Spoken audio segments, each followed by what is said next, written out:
അപ്പോൾ നല്ല ടേസ്റ്റി ആയിട്ട് വളരെ എളുപ്പത്തിൽ എങ്ങനെ നല്ല കുറുകിയ ഗ്രേവിയോട് കൂടിയുള്ള മാമ്പഴ പുളിശ്ശേരി ഉണ്ടാക്കുക എന്നുള്ളതാണ് ഇന്നത്തെ വീഡിയോയിൽ കാണിക്കുന്നത്. അപ്പോൾ അതിനായിട്ട് ഞാൻ നല്ല പഴുത്ത മാങ്ങ എടുത്തിട്ടുണ്ട്. വളരെ ചെറിയ ചെറിയ മാങ്ങയാണ്. അപ്പോൾ കത്തി വെച്ചിട്ടൊന്നും തോല് കളയേണ്ട ആവശ്യമില്ല. ഈ ഒരു മാങ്ങ ഇങ്ങനെ കൈ വെച്ച് തന്നെ ഒന്ന് തുറന്നെടുക്കുകയേ വേണ്ടുള്ളൂ. അപ്പോൾ ഇതെല്ലാം തന്നെ ഞാനൊരു മൺചട്ടിയിലേക്ക് ഇട്ട് കൊടുത്തിട്ടുണ്ട്. ഇനി നമുക്കിതിലേക്ക് എരിവിനായിട്ട് ഞാൻ പച്ചമുളകാണ് ചേർത്ത് കൊടുക്കുന്നത്. 2 പച്ചമുളക് ഇട്ട് കൊടുക്കുന്നുണ്ട്. അതുപോലെ തന്നെ ഒരു 2 നുള്ള് മഞ്ഞൾപ്പൊടി ചേർക്കുന്നുണ്ട്. പിന്നെ നമുക്ക് ഈ ഒരു മാങ്ങയ്ക്ക് ആവശ്യത്തിനുള്ള കുറച്ച് ഉപ്പും കൂടി ഇട്ടിട്ടുണ്ട്. ഇനി മാങ്ങ വേവാനായിട്ടുള്ള ഒരു 1/2 കപ്പോളം തന്നെ വെള്ളം ഒഴിച്ചിട്ടുണ്ട്.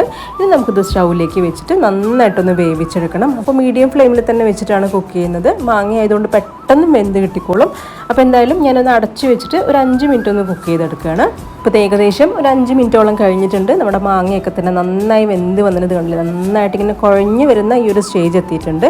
ഇനി ഈ ഒരു സമയത്ത് നമുക്കിതിലേക്ക് ചേർക്കേണ്ടത് ശർക്കരയാണ്. ഞാനിപ്പോൾ 1.5 ടേബിൾ സ്പൂൺ അളവിൽ ശർക്കര പൊടിയാണ് ചേർക്കുന്നത്. ശർക്കരയിൽ കല്ലുണ്ടെന്നുണ്ടെങ്കിൽ തീർച്ചയായിട്ടും പാനിയാക്കിയിട്ട് അരിച്ചൊഴിക്കുക തന്നെ വേണം. ഇനി ഇതിലേക്ക് ഒരു 1/2 ടീസ്പൂൺ നെയ്യും കൂടെ ചേർക്കുന്നുണ്ട്. അപ്പോൾ ഈ ഒരു സമയത്ത് നെയ്യും കൂടെ ഇട്ട് കഴിയുമ്പം ആ മാങ്ങയിലേക്ക് നന്നായിട്ട് നെയ്യ് ഇറങ്ങി നല്ലൊരു ഫ്ലേവർ ആയിരിക്കും. ഇനി നമുക്ക് ഈ ഒരു മാങ്ങ ഒരു 2 മിനിറ്റ് കൂടെ ഒന്ന് മീഡിയം ഫ്ലെയിമിൽ തന്നെ വെച്ചിട്ട് ഒന്ന് അടച്ചു വെച്ച് കുക്ക് ചെയ്യാം. ആ ഒരു സമയം കൊണ്ട് നമുക്ക് ഇതിലേക്കുള്ള ഒരു അരപ്പ് തയ്യാറാക്കണം. അതിനായിട്ടൊരു മിക്സിയുടെ ജാറിലേക്ക് ഒരു 1/4 കപ്പ് അളവിൽ തേങ്ങ ചെറുവിയത് ചേർത്ത് കൊടുക്കുന്നുണ്ട്.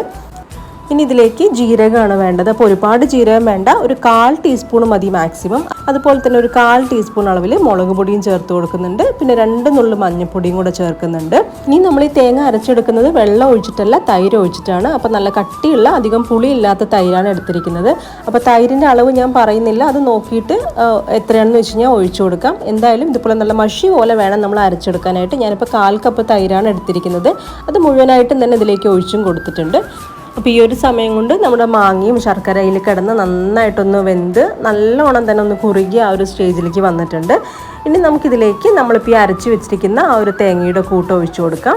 അതിനുശേഷം നമുക്ക് എത്രയാണോ വെള്ളം വേണ്ടത് അതും കൂടെ ഒഴിക്കുക. അപ്പോൾ ഞാൻ ആ മിക്സിയുടെ ജാറിലേക്ക് ഒരു 1/2 കപ്പ് വെള്ളം കൂടെ ഒഴിച്ചിട്ട് അതും കൂടെ ഒന്ന് ഇതിലേക്ക് ഒഴിച്ചു കൊടുക്കുന്നുണ്ട്. ഇനി നമുക്ക് ഒരു 2-3 മിനിറ്റ് ഒരു ലോ ടു മീഡിയത്തിൽ തന്നെ വെച്ചിട്ട് ഇത് നന്നായിട്ടൊന്ന് കുക്ക് ചെയ്യാം. അപ്പോൾ ആ ഒരു തേങ്ങയുടെയൊക്കെ തന്നെ പച്ചമുളകൊക്കെ ഒന്ന് മാറി നന്നായിട്ടൊന്ന് തിളച്ച് വന്നോളും. ഇനി നമുക്ക് ഈ ഒരു സമയത്ത് ഇതിൻ്റെ ടേസ്റ്റ് ഒന്ന് നോക്കുക. ഉപ്പോ മധുരം എന്തെങ്കിലും കുറവുണ്ടെങ്കിൽ ഈ ഒരു സമയത്ത് ചേർത്ത് കൊടുക്കാം. ഇനി നമുക്ക് ഇതിലേക്കുള്ള താളിപ്പ് തയ്യാറാക്കാം. അതിനായിട്ട് ഒരു പാനിലേക്ക് 1 ടീസ്പൂൺ അളവിൽ നെയ്യ് ചേർത്ത് കൊടുക്കുന്നുണ്ട്. ഇതിലേക്ക് ഒരു 1/4 ടീസ്പൂൺ കടുക് ചേർത്ത് കൊടുക്കുന്നുണ്ട്.